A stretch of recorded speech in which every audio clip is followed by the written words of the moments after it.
नमस्कार प्यारे साथियों, मैं अजीज स्वागत करता हूं आपके अपने प्यारे परिवार रोजगार विद अंकित पर। कैसे हैं आप सब लोग? आशा है बहुत बढ़िया होंगे, स्वस्थ होंगे, लाजवाब होंगे। तो जल्दी से आप लोग लाइव आ जाइए, जुड़ जाइए मेरे साथ। हम लोग बात करेंगे आज यहाँ पर संविधान सभा की। देखिए, पॉलिटी हम लोग पढ़ रहे हैं और पॉलिटी में आज हम लोग स्टार्ट कर रहे हैं संविधान सभा।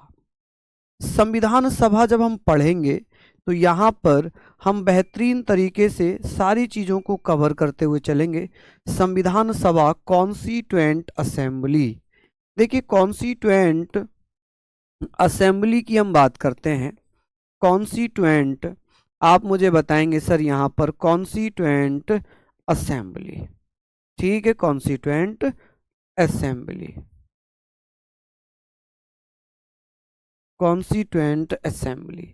जब हम ये सारी चीज़ों को पढ़ते हैं तो हमारे दिमाग में एक फैक्ट याद रहता है कि सर संविधान सभा, ये जो संविधान सभा है, इस संविधान सभा का जो आइडिया था वो किसका था? जो आइडिया था वो किसका था? तो आप मुझे क्या बताएंगे कि सर यहाँ पर संविधान सभा का जो आइडिया था वो किसने दिया था, विचार किसने दिया था? कॉन्स्टिट्यूएंट असेंबली का जो विचार विश्व में सबसे पहले दिया गया वो ब्रिटेन में दिया गया। कहाँ पर? ब्रिटेन में दिया गया। और ब्रिटेन के एक जुरिस्ट हुआ करते थे, कानूनविद हुआ करते थे, जिन्हें हम कहते हैं sir Henry man.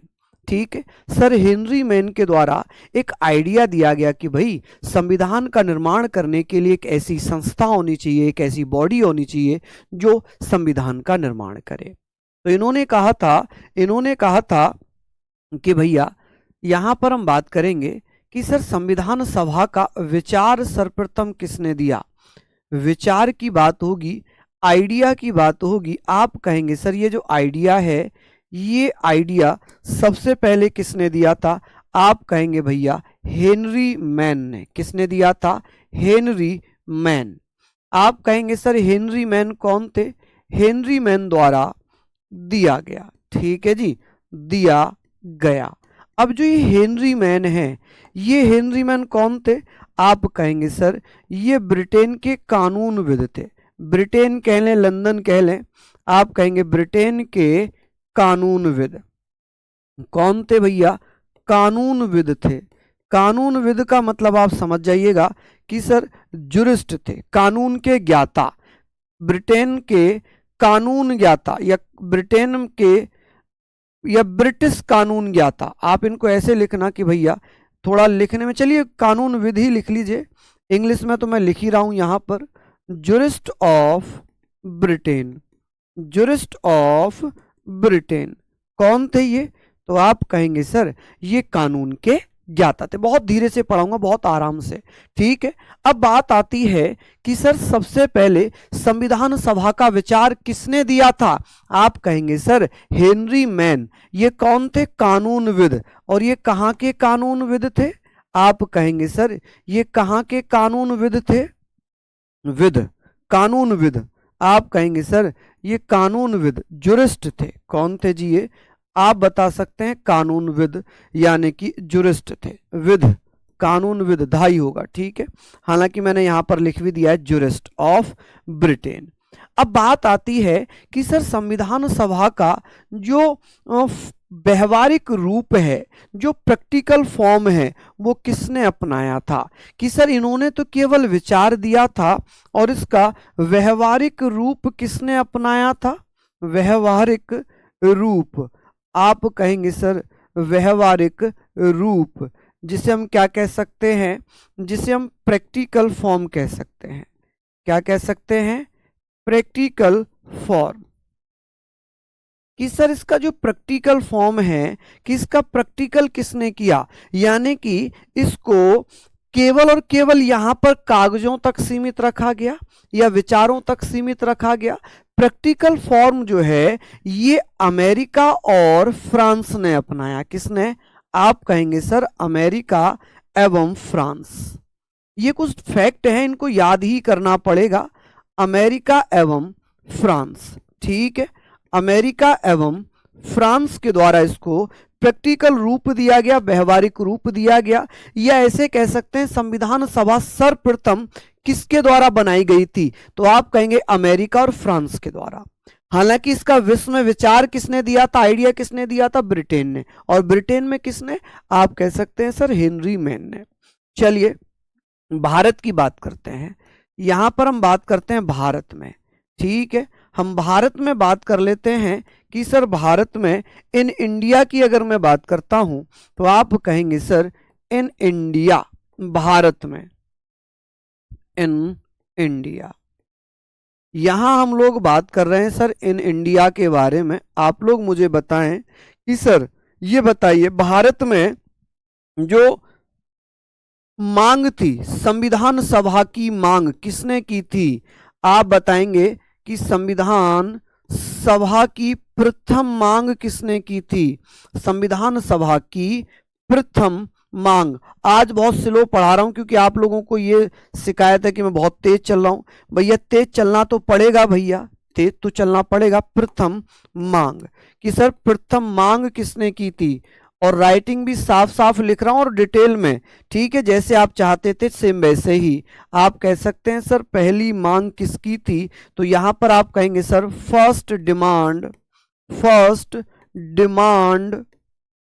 Of constituent assembly, ठीक है, कॉन्स्टिट्यूएंट असेंबली कि सर संविधान सभा की जो पहली मांग थी ये कब और किसके द्वारा की गई थी? तो संविधान सभा की जो पहली मांग थी, एक विधेयक पेश किया गया था जिसे स्वराज विधेयक या स्वराज बिल कहते हैं।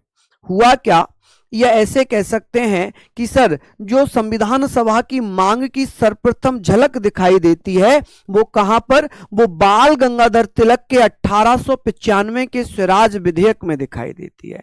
किसमें? स्वराज विधेयक में दिखाई देती है कि सर स्वराज विधेयक किसके द्वारा और कब पेश किया गया था? तो आप कहेंगे सर बाल गंगाधर तिलक ने। किसने?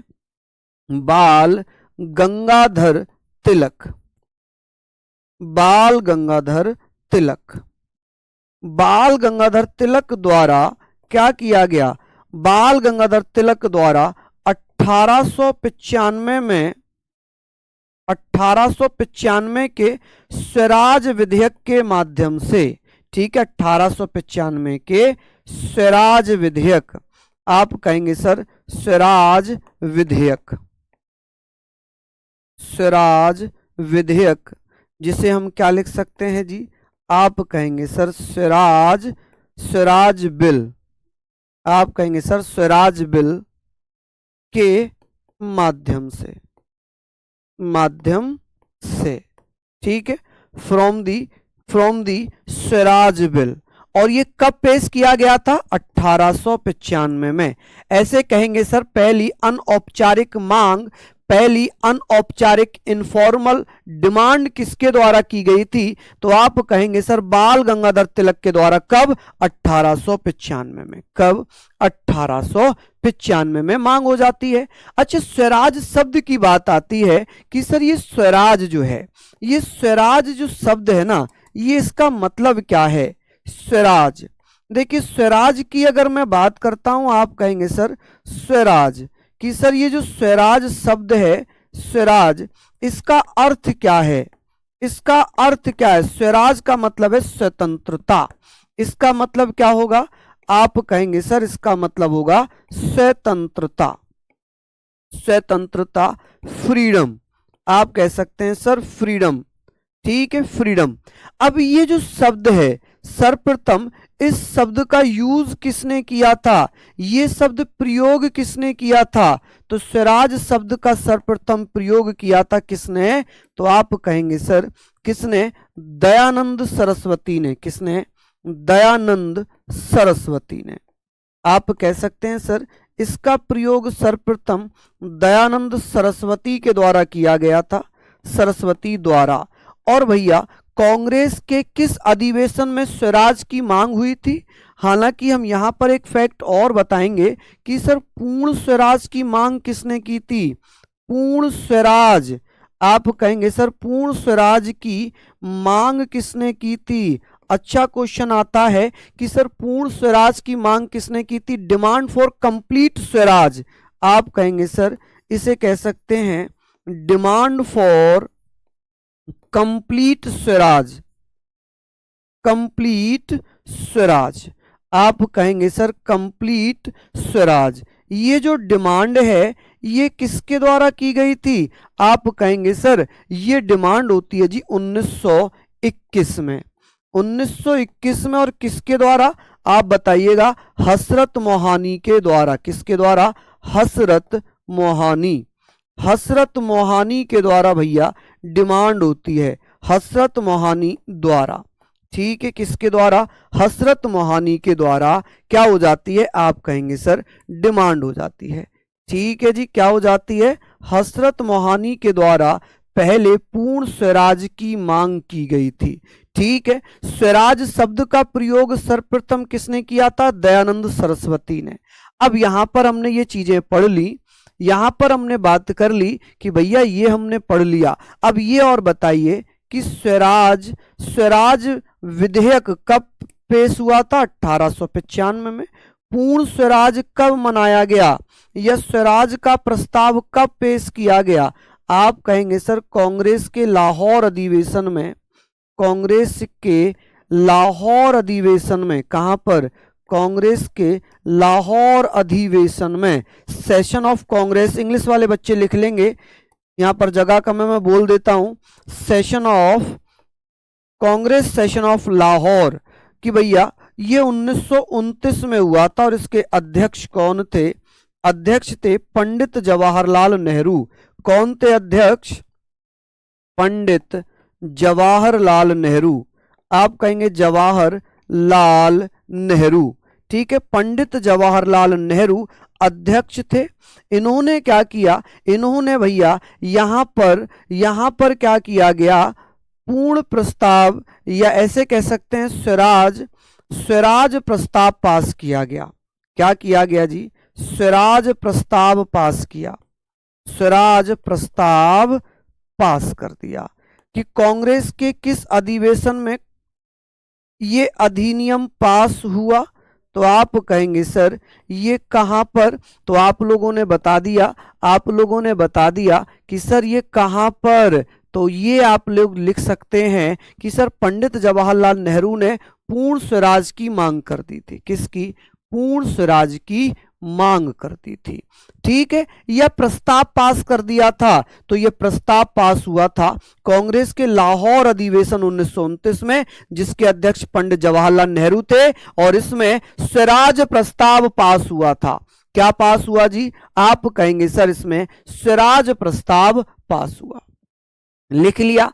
अब जब ये सारी चीजें हमने लिख ली, अब बात आती है कि सर भारत में पूर्ण स्वराज कब मनाया गया? भारत में प्रथम पूर्ण स्वराज कब मनाया गया? आप कहेंगे प्रथम पूर्ण स्वराज, पूर्ण स्वराज यानी कि first independent day, first independence day, independence day, independence day कब मनाया गया था? आप कहेंगे सर भारत में पूर्ण स्वराज या पहला पूर्ण स्वराज दिवस कब मनाया गया था? यहां पर आप इसको लिखना कि भारत में प्रथम स्वराज दिवस कब मनाया, स्वराज दिवस कब मनाया, स्वराज दिवस, स्वराज दिवस। तो इसे फर्स्ट इंडिपेंडेंस डे कहते हैं। और आप कह सकते हैं कि सर 26 जनवरी 1930 में। ठीक है, कब मनाया गया? 26 जनवरी 1930 में। ये आप लोग जरूर लिख लेना, क्योंकि यहां से क्वेश्चन बन जाता है कि भारत में पूर्ण स्वराज दिवस कब। देखिए जब कांग्रेस का लाहौर अधिवेशन चल रहा था, उस समय कांग्रेस के लाहौर अधिवेशन में पूर्ण स्वराज का प्रस्ताव पेश किया गया, जिसे पास किया गया। और 2 जनवरी 1930 में यह घोषणा हुई कि भारत अपना पूर्ण स्वराज दिवस कब मनाएगा? 1930 में मनाएगा। कब? 26 जनवरी 1930। यही कारण है कि हमारा संविधान 26 नवंबर 1949 को बनने के बाद 26 जनवरी को लागू हुआ। आजादी से पहले भारत का पूर्ण स्वराज दिवस कब मनाया जाता था? स्वतंत्रता दिवस। तो आप कह सकते हैं 26 जनवरी को। अगर ये पूछ ले कि सर आजादी के बाद स्वतंत्रता दिवस कब मनाते हैं, तो आप कहेंगे सर 15 अगस्त को। चलिए, ये हमने पढ़ लिया। अब बात यहां तक सीमित हो गई। अब बात आती है, महात्मा गांधी ने कहा था 1922 में, उन्होंने कहा था कि भारतीय संविधान भारतीयों की इच्छा अनुसार ही होगा। भारतीय संविधान भारतीयों की इच्छा अनुसार ही होगा। 1922 में गांधी जी ने क्या कहा? 1922 में गांधी जी ने क्या कहा?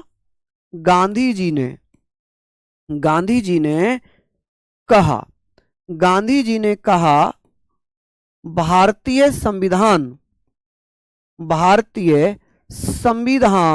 भारतीयों के अनुसार ही होगा। भारतीय संविधान भारतीयों के अनुसार ही होगा। किसके अनुसार? भारतीयों के। आप कह सकते हैं कि सर किसके अनुसार होगा?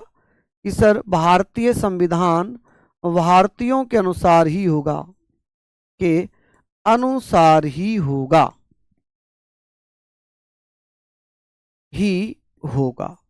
ठीक है।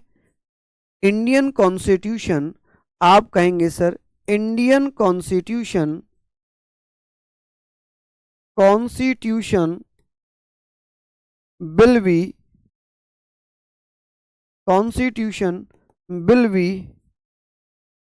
according to Indians, कि भैया वो भारतीयों की इच्छा अनुसार ही होगा। ठीक है, चलिए, भारतीयों के अनुसार ही होगा, भारतीयों की इच्छा अनुसार ही होगा, ये हमने पढ़ लिया। अब इसके बाद क्या हुआ? इसके बाद भैया, इससे पहले भी 1917 में डॉक्टर एनी बेसेंट ने मांग की थी। ठीक है, अब हम यहां पर पढ़ लिए। हम थोड़ा सा इसमें नेहरू रिपोर्ट भी नहीं पढ़ेंगे, इसमें हम अब सीधे आ जाते हैं क्रिप्स मिशन पर। हालांकि हमने ये भी पढ़ा है, हमने यहां पर यह भी पढ़ा कि मोतीलाल नेहरू, मैं ये कहानी समझा देता हूं आपको, लिखवाऊंगा नहीं, आप चाहें तो लिख लेना। हालांकि मोतीलाल नेहरू की बात आती है यहां पर कि जब वर्केनहेड भारत का सचिव था, भारत राज्य सचिव, secretary of state for India, Birkenhead ने चैलेंज किया कि आप जो साइमन कमीशन का विरोध कर रहे हो, साइमन कमीशन वापस जाओ का विरोध कर रहे हो, क्या आप इतने कैपेबल हो कि आप अपना संविधान बना पाओ? अगर हो तो बनाकर दिखाओ। ऐसा एक दस्तावेज तैयार करो, एक ऐसा डॉक्यूमेंट तैयार करो जिसे सभी राजनीतिक दल मानने को तैयार हो जाएं, सभी पॉलिटिकल पार्टीज उसको मान लें। अब चैलेंज बड़ा था, भारत की तरफ से आगे आए मोतीलाल नेहरू, पंडित जवाहरलाल नेहरू के पिताजी। मोतीलाल नेहरू ने कहा कि ठीक है, ये चैलेंज मैं एक्सेप्ट करता हूं। मोतीलाल नेहरू ने अपनी एक नेहरू रिपोर्ट पेश की, जिसे नेहरू रिपोर्ट कहते हैं। 1928 में नेहरू रिपोर्ट आ जाती है, और नेहरू रिपोर्ट ने क्या कहा? नेहरू रिपोर्ट में कहा गया कि भैया हम आपके चैलेंज को स्वीकार करते हैं। नेहरू जी ने एक दस्तावेज तैयार किया, मोतीलाल नेहरू ने, और ये वहां पर बात साबित हो गई कि भारतीय अपना संविधान बना सकते हैं, क्योंकि मोतीलाल नेहरू ऑलरेडी 1954 में मांग कर चुके थे कांग्रेस के समक्ष, ब्रिटिश सरकार के समक्ष। ठीक है, स्वराज पार्टी ने भी 1924 में हालांकि मांग की थी, क्योंकि 1924 में मोतीलाल नेहरू स्वराज पार्टी के महासचिव हुआ करते थे, तो ब्रिटिश सरकार के सामने संविधान सभा की मांग रखने वाले पहले व्यक्ति भी कौन थे? मोतीलाल नेहरू थे। चलिए, अब यहां पर एक चीज और मैं आपको बात करूंगा। देखिए, 1934 पर आता हूं मैं, ये बहुत इंपॉर्टेंट है, एग्जाम में आता है कि सर भारत में संविधान सभा की पहली औपचारिक मांग कब हुई थी? फर्स्ट फॉर्मल डिमांड कब होती है? आप कहेंगे 1934 में। आप बताएंगे सर संविधान सभा की संविधान सभा की प्रथम प्रथम औपचारिक मांग, पहली औपचारिक, आप कह सकते हैं पहली औपचारिक मांग, औपचारिक मांग। ठीक है, आप बताइएगा कि sir first formal demand, formal demand किसने कर दी थी? फॉर्मल डिमांड आप कहेंगे सर एम एन राय ने। किसने कर दी थी मेरे लाल? आप कहिएगा एम एन राय, मानवेंद्र नाथ राय। ठीक है, एम एन राय। इन्हें हम किस नाम से जानेंगे? मानवेंद्र नाथ राय, मानवेंद्र नाथ राय। ठीक है, मानवेंद्र नाथ राय, इनका पूरा नाम है मानवेंद्र नाथ राय। इनके द्वारा डिमांड कर दी गई और इसी औपचारिक मांग को, इसी फॉर्मल डिमांड को कांग्रेस ने क्या किया कि 1935 में कांग्रेस द्वारा इसे आधिकारिक मांग बना दिया। 1935 में कांग्रेस द्वारा, किसके द्वारा भैया? 1935 में कांग्रेस द्वारा, किसके द्वारा? कांग्रेस द्वारा, कांग्रेस द्वारा इसे आधिकारिक मांग बना दिया। किसे? जो औपचारिक मांग थी। हालांकि बहुत सारी जगहों पर गलत भी दिया हुआ है। ठीक है, तो जो मैं लिखवा रहा हूं भैया वेरीफाइड है, एग्जाम में आया हुआ है, आधिकारिक मांग बनाया, ऑफिशियल डिमांड बना दिया। इसे क्या बना दिया? ऑफिशियल डिमांड बना दिया कि भैया ये अब भारतीयों की ऑफिशियल डिमांड है, मांग है। ठीक है, या बनाया कि भैया ये बता दीजिए, ये बताइए कि यहां पर जो आधिकारिक मांग है, जो ऑफिशियल डिमांड है, ये किसको? तो जो पहली फॉर्मल डिमांड थी, जो पहली औपचारिक मांग थी, इसे आधिकारिक मांग किसने बनाया था? तो आप कहेंगे कांग्रेस ने। कब? 1935 में। कब? 1935 में। ठीक है, यहां तक आप लोग लिख लेंगे। चलिए जल्दी जल्दी से बताइए, अब क्या होता है? अगस्त प्रस्ताव आ जाता है। अब क्या होता है जी? अगस्त प्रस्ताव आता है। ठीक है, चलिए यहां तक पहले नोट डाउन कर लीजिए, यहां तक पहले इसको नोट डाउन कर लीजिएगा। आगे बात करेंगे कि सर अगस्त प्रस्ताव आता है, और अगस्त प्रस्ताव 8 अगस्त 1940 में आया। ये क्या था जी? अगस्त प्रस्ताव क्या था?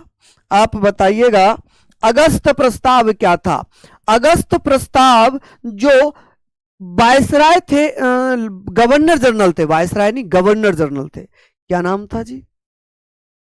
अब वायसराय और गवर्नर जनरल में अंतर क्या है? मैं अंतर समझाता हूं। एक ही व्यक्ति है, गवर्नर जनरल भी वायसराय भी। जब ये व्यक्ति भारत में शासन के रूप में शासन कर रहा है, गवर्नेंस चला रहा है, तब ये वायसराय है। और यही व्यक्ति जब ब्रिटिश सरकार के लिए काम कर रहा है, तब गवर्नर जनरल है। तो आप कहेंगे सर लिनलिथगो इस समय भारत में वायसराय था। लिनलिथगो ने एक प्रस्ताव पेश किया कि भाई आप जो मांग कर रहे हो संविधान सभा की, आपको अगर इतनी ही संविधान सभा की आवश्यकता है, संविधान की आवश्यकता है, तो आप एक काम करो, आप द्वितीय विश्व युद्ध में हमारा साथ दे दो, हमारा साथ दे दो, सेकेंड वर्ल्ड वॉर में हमारा साथ दो। कांग्रेस ने मना कर दिया, मुस्लिम लीग ने मना कर दिया। तो पहले प्रस्ताव की बात करते हैं, फिर बताते हैं कहानी उसकी क्या है। मजा आ रहा होगा आज पढ़ने में, आज आपको नहीं लग रहा होगा बोरिंग, है ना? आज आपको मजा आ रहा होगा पढ़ने में। बात होगी सर अगस्त प्रस्ताव क्या था। यहां पर हम बात करेंगे सर अगस्त प्रस्ताव, अगस्त प्रस्ताव, अगस्त ऑफर, अगस्त ऑफर कि भैया अगस्त ऑफर क्या था, कि इस समय वायसराय कौन था। ये अगस्त ऑफर क्या है? आप कहेंगे सर ये अगस्त ऑफर क्या है, तो इसको किसने पेश किया था? इसे पेश किसने किया था? इसे प्रेजेंट किसने किया था? इंट्रोड्यूस किसने किया था? प्रेजेंट कह लें, इंट्रोड्यूस कह लें, किसने किया था? तो भैया उस समय भारत का वायसराय कौन था? वायसरॉय कौन था? आप कहेंगे सर वायसरॉय, कि सर वायसराय थे जिसका नाम है लिलिथगो। वायसराय जैसे कि आज की डेट में राष्ट्रपति है, वैसे ही उस समय वायसरॉय हुआ करता था। कौन हुआ करता था? आप कह सकते हैं कि सर उस समय कौन हुआ करता था जी? आप मुझे बता दीजिएगा कि भैया उस समय कौन हुआ करता था? आप बताएंगे सर वायसरॉय हुआ करता था लिनलिथगो। Linlithgow, Linlithgow. अब लिनलिथगो ने क्या किया? लिनलिथगो द्वारा ये भैया प्रस्ताव पेश किया गया। द्वारा कब पेश किया गया? 8 अगस्त 1940 में। 8 अगस्त 1940 में ये भैया प्रस्ताव पेश हुआ। अच्छा, इसमें क्या क्या सिफारिशें थी? इसमें सिफारिश किस किस चीज की गई थी? सिफारिशें, रिकमेंडेशंस क्या थी? सिफारिशें, रिकमेंडेशंस क्या थी? रिकमेंडेशन की अगर मैं बात करता हूं, रिकमेंडेशंस क्या थी? क्या कहा था इसमें? तो आप कहेंगे सर इसमें इन्होंने कहा था, इसमें इन्होंने क्या कहा? पहला कहा था कि भैया जो भारत में जो सदस्य हैं इन्हें गवर्नर जनरल की कार्यकारिणी में अधिक संख्या में शामिल किया जाएगा। मोर number of Indians will be included the governor generals executive, कि सर गवर्नर जनरल की कार्यकारिणी में और अधिक संख्या में भारतीयों को शामिल किया जाएगा। इन्होंने पहली सिफारिश ये की कि गवर्नर जनरल की कार्यकारिणी में, गवर्नर जनरल जिसे वायसराय कहते हैं, गवर्नर जनरल की कार्यकारिणी में, कार्यकारिणी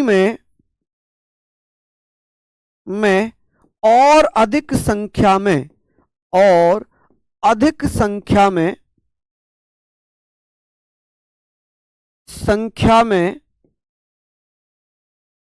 भारतीयों को शामिल किया जाएगा। क्या किया जाएगा?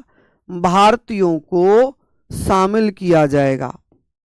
भारतीयों को शामिल किया जाएगा, यानी कि संख्या बढ़ाई जाएगी, शामिल किया जाएगा।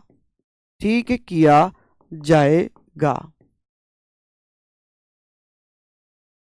यानी कि इसमें क्या कहा इन्होंने?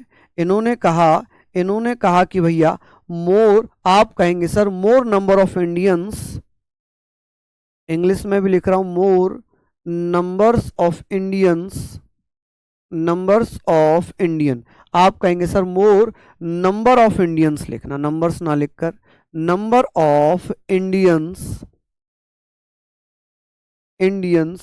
Will be included, will be included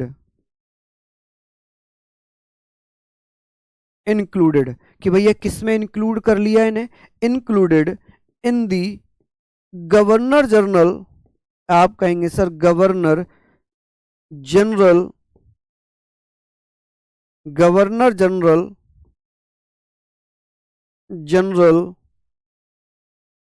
executive, governor generals executive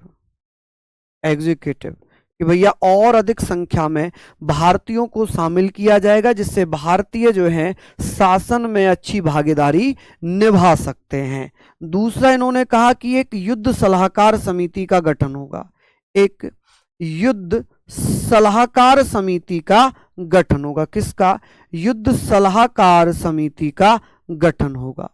युद्ध सलाहकार समिति का गठन होगा, का गठन। ठीक है, किसका? एक युद्ध सलाहकार समिति का गठन होगा, जो भैया युद्ध के मामलों में गवर्नर जनरल को, वायसराय को सहायता करेगी। आप कह सकते हैं war advisory council will be formed. आप कहेंगे सर अ वॉर एडवाइजरी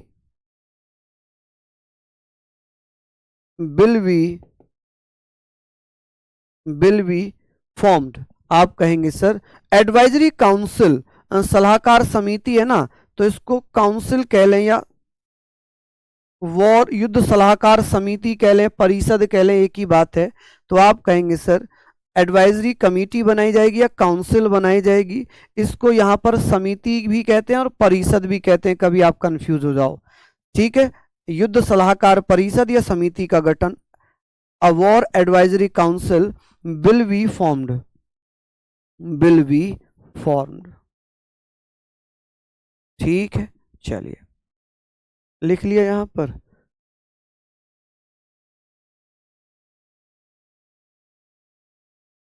चलिए सर आप देखिए, एक बच्चे का कमेंट था, मैं पढ़ना नहीं चाहूंगा उसको। मैं वैसे भी कमेंट बहुत ना के बराबर ही पढ़ता हूं, लेकिन ये पढ़ना जरूरी है। मैं आपको बता दूं कि थर्सडे को मेरे दादाजी एक्सपायर हुए थे। थर्सडे को मेरे दादाजी एक्सपायर हुए थे और मैं आपकी क्लास ले रहा था। मैंने आपकी क्लास ऑफ नहीं की। फ्राइडे को मैं आपकी क्लास ले रहा था, सैटरडे को मैं आपकी क्लास ले रहा हूं। मैंने ये नहीं बताया आपको मेरे दादाजी एक्सपायर हुए, ना मैंने कभी जाहिर होने दिया अपने ऊपर। अब इससे ज्यादा मैं समर्पण अपना क्या दिखाऊं आपके प्रति कि मेरे घर में मेरे दादाजी एक्सपायर हो चुके हैं, मैं अपने दादाजी को देखने नहीं जा पाया just of because your class थी। आपकी क्लास खत्म ना हो, आपकी छुट्टी ना हो जाए। हालांकि मुझे ताने पड़े, मुझे ताने मिले कि बहुत बड़ा मास्टर बन गया है, अपने दादाजी के मरने पर नहीं आया, दादाजी के अंतिम संस्कार में नहीं पहुंच पाया। दर्द हुआ, बुरा लगा, स्वाभाविक है। लेकिन अगर मैं क्लास ऑफ करता, आपकी डेमो चल रही थी, आपके जज्बे में, आपके जुनून में कहीं ना कहीं कमी आती, और मैं नहीं चाहता कि आपके भविष्य में, आपके फ्यूचर के साथ खिलवाड़ हो। मैंने छुट्टी नहीं की, मैंने क्लास ली। इनफैक्ट मैंने ऑफिस में भी शाम को बताया, जब मैंने स्टेटस लगाया था कि दादाजी को अपने चरणों में भगवान जी शरण देना, तब जाकर ऑफिस में भी पता चला मैंने क्लास ली आपकी। कल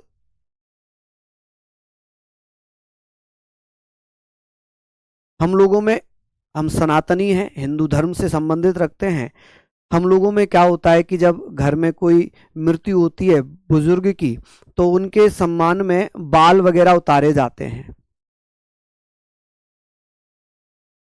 तीसरे दिन जिसे तीजा कहते हैं, मैं तब भी नहीं जा पाया। मुझे फिर फोन आए कि अंतिम संस्कार में तो नहीं आया था, कम से कम तीजे में तो आ जा। मैं नहीं जा पाया। मैं अब जाऊंगा, अब आपकी क्लास खत्म करूंगा, हालांकि आज छोटी क्लास रखूंगा। मैं अब जाऊंगा और मैं जानता हूं कि मुझे कितने ताने दिए जाएंगे, मुझे कितने ताने मिलेंगे, लेकिन ये ताने मेरे तब सफल होंगे जब आप सिलेक्शन लेकर आओगे और कहोगे देखो सर, हमने हमने आपकी क्लास की वैल्यू रखी, हमने आपकी क्लास की अहमियत समझी, आपने जो मेहनत की थी हमने उस मेहनत को साकार किया। दर्द मुझे भी हुआ, मेरे भी दादा थे। जब घर में मृत्यु होती है तो दुख होता है। तो प्लीज रिक्वेस्ट है, कभी भी ऐसे कमेंट मत करना जिससे जिससे किसी भी व्यक्ति के हृदय में आघात हो, दर्द जाए कि भाई मैं आप लोगों के लिए तो सब कुछ कर रहा हूं और आप लोग ऐसे कमेंट करेंगे कि जल्दीबाजी कर रहे हो, कहीं जाना है क्या, क्यों फटाफट कर रहे हो। भैया टारगेट बैच है, पढ़ना पड़ेगा, एग्जाम की तिथियां नजदीक हैं, सिलेबस कंप्लीट करना है, पढ़ना तो पड़ेगा, मेहनत करनी पड़ेगी, हम इससे नहीं भाग सकते। मैं बहाना चाहता बना देता कि मेरे दादाजी खत्म हो गए, मैं क्लास नहीं ले रहा, मैं चला जाता, मैं छुट्टी कर लेता, कोई फर्क नहीं पड़ता, लेकिन मैं आपके नुकसान को नहीं देख सकता था, इसलिए मैंने क्लास ली। माफ़ी चाहूँगा, मैं 2-3 मिनट से बोल रहा हूँ, तो प्लीज़ आज मुझे जाना है तो क्लास में थोड़ी सी छोटी रखूँगा, 2 घंटे मुझे जाने में भी लग जाते हैं। ठीक है, तो आज के लिए क्षमा चाहता हूँ। जय हिंद, जय भारत।